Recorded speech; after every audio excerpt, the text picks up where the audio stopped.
భగవద్గీతలోని మొదటి అధ్యాయంలోని 5వ శ్లోకం. దృష్టకేతు క్షేకితాః కాశీరాజచ్చ వీర్యవాన్ పురజిత్ కుంతిభోజచ్చ శైబ్యచ్చ నరపుంగవః. దుర్యోధనుడు ఇంకా పాండవుల సైన్యంలోని మహావీరులను వివరిస్తూనే ఉన్నాడు.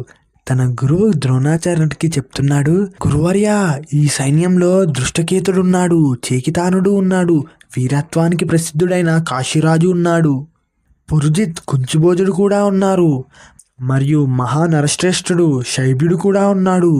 ఇది కేవలం పేర్ల జాబితా కాదు, ఇది ఒక శక్తివంతమైన సైన్య నిర్మాణం. ఇక్కడ ప్రతి ఒక్కరూ ఒక రాజు, ఒక నాయకుడు, ఒక యోధుడు.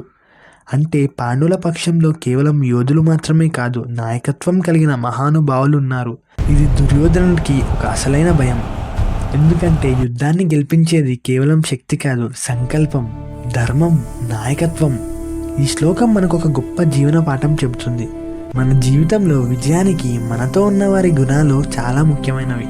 సంఖ్య కాదు, నాణ్యత ముఖ్యం. మన చుట్టూ ఉన్నవారు ధైర్యవంతులు, విలువలు కలిగిన వారు, నిబద్ధత కలిగిన వారు అయితే మన విజయావకాశాలు పెరుగుతాయి. అందుకే మంచి సహచరులు విజయం తీసుకొస్తారు. ధైర్యవంతుల సహవాసం శక్తిని పెంచుతుంది. నాయకత్వం ఉన్నవారు ఉన్న చోట విజయం దగ్గరగా ఉంటుంది. జీవితంలో సరైన వ్యక్తులతో ఉండడం కూడా విజయం వైపు ఒక పెద్ద అడుగు. జై శ్రీకృష్ణ.